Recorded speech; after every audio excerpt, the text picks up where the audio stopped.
Hello, good morning everyone. तो welcome to my YouTube channel teacher Pariksha. और आप बोलेंगे मैडम पहले तो आप आते थे एजुकेशन बाय आशिमा मैम के नाम से। तो मैं आपको बता दूं कि बच्चों की बहुत ज़्यादा कंप्लेंट आ रही थी कि मैडम हमें बहुत दिक्कत होती है जब हम सर्च करते हैं एजुकेशन बाय आशिमा मैम। आपके चैनल का नाम बहुत बड़ा है, तो इस चक्कर में मैंने अपने जो चैनल का नाम है वो चेंज कर दिया है और उसका नाम आज से हो गया है टीचर परीक्षा। जैसा कि हम अपनी तैयारी कर रहे हैं टीचर परीक्षा को लेकर, तो उसी नाम से मैंने सोचा क्यों ना मैं इस चैनल का नाम यही रख देती हूँ। और ये जो नाम है बच्चों को भी बहुत पसंद आया है। उन्होंने कहा अब ये वाला ठीक है, छोटा है, जल्दी सर्च हो जाता है और जल्दी से निकल के भी आ रहा है। ओके, तो अपनी पढ़ाई को हम आगे बढ़ाते हैं।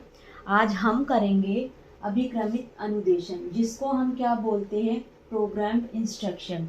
जो इसके जन्मदाता थे वो कौन थे? स्किनर थे। और उन्होंने ये कब दिया? 1954 में दिया। ये क्या था? ये एक अनुदेशन था। ये सबसे पहली टेक्नोलॉजी थी, तकनीक थी जो टीचर्स ने यूज़ की। इसके अंदर क्या होता था, छोटे छोटे पार्ट में किसी भी लेसन को टीचर क्या करता था, या किसी भी जो बच्चे को एक्टिविटी करानी होती थी, उस एक्टिविटी को टीचर छोटे छोटे पार्ट में डिवाइड करके कंप्यूटर में स्टोर कर देता था। और उसके बाद क्या होता था, बच्चे जो थे उस कंप्यूटर पे जब वो काम करते थे, मतलब जब उस चीज़ को करते थे वो, तो उसका मतलब कि छोटे छोटे पदों में होता था ये। बिल्कुल जैसे कि आजकल हम लोग गेम्स खेलते हैं, तो जब हम एक राउंड कंप्लीट कर लेते हैं तो दूसरा राउंड ओपन हो जाता है। वैसे ही ये वाली भी क्या थी तकनीक, ये वाली भी ऐसी थी। ठीक है, अनुदेशन की तकनीक थी ये। और इसमें क्या होता था, टीचर अपने जो भी करवाना होता था उसको छोटे छोटे पार्ट्स में डिवाइड करके कंप्यूटर में डाल देता था। और बच्चा जब इसका अधिगम करता था, जब बच्चा इसकी लर्निंग करता था, तो क्या था, जब एक गोल कंप्लीट होता था, अगर वो उसने सही किया है तभी दूसरा ओपन होगा, अदरवाइज वो ओपन नहीं होगा। ठीक है, तो इसको हम क्या बोलते थे? प्रोग्राम्ड इंस्ट्रक्शन बोलते थे। इसके जो जन्मदाता थे वो स्किनर थे। और ये कब स्टार्ट हुआ? 1954 में। यह एक अनुदेशन तकनीक है, यह किताबी ज्ञान देने की तकनीक है। इसमें क्या था, जो हमारा किताबी ज्ञान था वो बच्चों को क्या था, इस तकनीक के द्वारा दिया जाता था। यह तकनीक शिक्षा के क्षेत्र में प्रयोग होने वाली सबसे पहली तकनीक है। और ये मैंने आपको स्टार्टिंग में ही बताया था, ये जो टेक्निक थी हमारी क्या थी, एजुकेशन में सबसे पहली टेक्निक थी। और वो कौन सी थी? अभिक्रमित अनुदेशन या फिर प्रोग्राम्ड इंस्ट्रक्शन। ठीक है, तो ये हमारा क्या था? Programme instruction. और मैं आपको बता दूं, इस तकनीक के जो जन्मदाता हैं वो कौन है? स्किनर हैं। 1954 में इसे स्टार्ट किया गया। तो बढ़ते हैं अपने नेक्स्ट की तरफ कि नेक्स्ट पॉइंट में हमें क्या बोल रहा है। नेक्स्ट की तरफ बढ़ेंगे हम। फोर्थ पॉइंट है हमारा, इस तकनीक में बालक कंप्यूटर की मदद से कंप्यूटर सहायित अनुदेशन स्वयं लेता है, अध्यापक उपस्थित नहीं होता। जैसा कि मैंने आपको स्टार्टिंग में बताया था, इस तकनीक का क्या मतलब होता है। जो अध्यापक होता है वो कंप्यूटर में पहले ही जो भी उसको कराना होता है वो स्टोर कर देता है, और जो बालक है उसको फिर क्या करेगा, खुद से करेगा, स्वयं करेगा। अध्यापक पाठ की विषय वस्तु को कंप्यूटर में छोटे छोटे पदों में अभिक्रमित कर देता है। हर फ्रेम के साथ साथ कुछ प्रश्न भी डाले जाते हैं। इसमें जो टीचर होता है वो क्या करता है, जब वो इस चीज़ को अभिक्रमित मतलब करता है, जब स्टोर करता है उसके अंदर, तो उसके छोटे छोटे पार्ट में उसको डिवाइड करके वो डालता है। और हर फ्रेम के साथ क्या करेगा, उससे रिलेटेड वो कुछ क्वेश्चन भी उसके अंदर डाल देगा। 6th पॉइंट देखते हैं अपना। तो यहाँ पे ये जो मैंने कुछ ब्लैक बोर्ड पे बनाया है, मैं आपको बताना चाहती हूँ कि जब हमारे कंप्यूटर में प्रोग्राम्ड इंस्ट्रक्शन स्टोर किया जाता है, मतलब डाला जाता है, तो वो कैसे होता है। सबसे पहले तो प्रोग्राम्ड इंस्ट्रक्शन जब हम डालते हैं बच्चे के लिए, तो उससे रिलेटेड कुछ चीज़ें होंगी। उसके बाद क्या होगा, हमारा फर्स्ट फ्रेम ओपन हो जाएगा। ओके, जब फर्स्ट फ्रेम को बच्चा ओपन कर लेगा, तो जो भी उसमें चीज़ें हैं या जो भी पार्ट से रिलेटेड है, पहले पूरा कंटेंट बच्चा पढ़ता है। उसके बाद क्या होगा, उससे ही रिलेटेड जो बच्चे ने फर्स्ट फ्रेम खोला है उससे ही रिलेटेड नेक्स्ट उसमें क्या होगा, कुछ क्वेश्चंस ओपन होंगे। और जब बच्चा इन क्वेश्चंस के आंसर दे देता है उसके बाद ही क्या बच्चे के लिए नेक्स्ट फ्रेम ओपन होगा। मतलब कि नेक्स्ट राउंड ओपन कब होगा, जब वो फर्स्ट फ्रेम को कंप्लीट करने के बाद उसके क्वेश्चंस के आंसर दे देता है, उसके बाद क्या होगा, सेकंड फ्रेम ओपन हो जाएगा। वैसे जैसे कि हमने फर्स्ट फ्रेम में किया था, सेकंड में भी ऐसे ही होगा।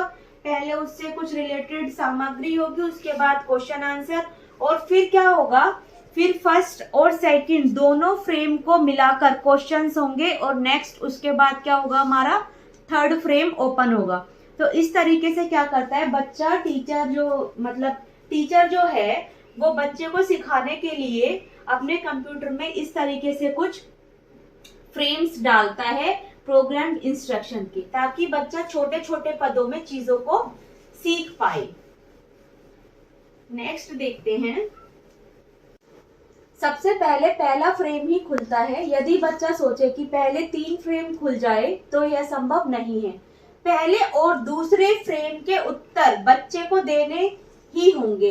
मीन्स मतलब क्या है इसका, कि जब बच्चा ये करेगा तो अगर बच्चा सोचे कि मैं सबसे पहले थर्ड फ्रेम पे चला जाऊं तो ऐसा नहीं होगा। जब वो फर्स्ट और सेकंड फ्रेम को कंप्लीट कर लेगा और उसके क्वेश्चंस के आंसर दे देगा तभी थर्ड फ्रेम ओपन होगा। यह तकनीक स्किनर के सीखने के क्रिया प्रसूत अनुबंधन सिद्धांत पर आधारित है। ये जो टेक्निक है हमारी, जो स्किनर का क्रिया प्रसूत अनुबंधन सिद्धांत है उस पर क्या है, ये आधारित है। उद्दीपक क्या है, फ्रेम की विषय वस्तु बालक के लिए उद्दीपक है। जो फ्रेम की जो विषय वस्तु है वो ही क्या होगी, इसमें बालक के लिए क्या है, वो उद्दीपक है। क्योंकि उद्दीपक इसलिए यहाँ पे आया क्योंकि ये जो था ये स्किनर के क्रिया प्रसूत अनुबंधन सिद्धांत से क्या है, स्थापित है, मतलब कि संबंधित है। अनुक्रिया क्या होगी इसमें, फ्रेम खुलने के बाद बच्चा कंटेंट को याद करने की कोशिश करने लगता है। जब बच्चा याद कर लेता है तो प्रश्नों के उत्तर देने की अनुक्रिया करता है। इसके अंदर जो अनुक्रिया जो बच्चा करेगा वो क्या होगा, बच्चे की अनुक्रिया ही क्या कहलाएगी, जब फ्रेम वो खोल लेगा बच्चा और उसके कंटेंट को जब वो याद कर लेता है और फिर वो जब प्रश्नों के उत्तर देता है तो यही उसकी क्या है, अनुक्रिया है। पुनर्बलन क्या है, अब बच्चे को कंप्यूटर क्या देगा, पुनर्बलन देगा। इसके अंदर ही कंप्यूटर क्या करता है, बच्चे को पुनर्बलन क्या करेगा, प्रदान करेगा। नेक्स्ट देखते हैं इसके सिद्धांत। सिद्धांत क्या है, छोटे छोटे पदों का सिद्धांत। सेकंड है तुरंत प्रतिपुष्टि का सिद्धांत। क्या है, सबसे पहले क्या होगा, छोटे छोटे पदों में होगा काम, उसके बाद प्रतिपुष्टि, फिर क्या होगा, पुनर्बलन दिया जाएगा, अनुक्रिया करेगा बच्चा और फिर स्वयं की गति से सीखने का सिद्धांत। तो ये क्या थे हमारे, ये प्रोग्रामिंग इंस्ट्रक्शन के सिद्धांत थे। नेक्स्ट देखते हैं हम लाभ क्या है हमारे, बच्चा सीखने में स्वतंत्रता महसूस करेगा। क्योंकि यहाँ पे क्या है, टीचर्स बच्चे के पास नहीं है तो क्या है, वो उसको फ्रीडम फील करेगा, बच्चा स्वतंत्रता महसूस करेगा। बच्चे को अपनी गति से सीखना अच्छा लगता है। अब बच्चा क्या है, चाहे वो धीरे करे या जल्दी करे, फ्रेम तो तभी ओपन होगा जब वो उसके क्वेश्चंस के आंसर दे देगा। तो इसमें क्या है, बच्चे की जो उसकी खुद की जो गति होती है वो उसमें ना सीखने से क्या हो रहा है, उसको उसमें ही अच्छा लग रहा है। बच्चे को स्वयं अधिगम करने की आदत पड़ती है और इसमें बच्चा क्या है, इसमें बच्चा सेल्फ लर्निंग करना सीख जाता है। नेक्स्ट देखते हैं हम इसकी कमियां क्या है इसके अंदर, अध्यापक की अनुपस्थिति के कारण अधिगम में कठिनाई आ सकती है। देखो सिंपल सी बात है, बच्चा खुद से कर रहा है। अब किसी बच्चे को किसी क्वेश्चन का आंसर नहीं आ रहा तो वो क्या होगा, नेक्स्ट फ्रेम तो ओपन होगा नहीं, तो उस बच्चे का क्या हुआ, उस बच्चे की लर्निंग तो वहीं रुक गई और वहां पे क्या है, टीचर है ही नहीं वहां पे। नेक्स्ट है हमारा, यदि अधिगम की समस्या बनी रहती है तो अधिगम रुक सकता है क्योंकि इसमें कंप्यूटर की तानाशाही है। अगर बच्चा लर्निंग नहीं कर पा रहा है, बच्चा सीख नहीं पा रहा है, फ्रेम को जब बच्चा किसी क्वेश्चन पे अटक गया, नेक्स्ट फ्रेम ओपन ही नहीं हो रहा है, तो इसमें क्या होगा, कंप्यूटर तो आगे वर्क करना बंद कर देगा।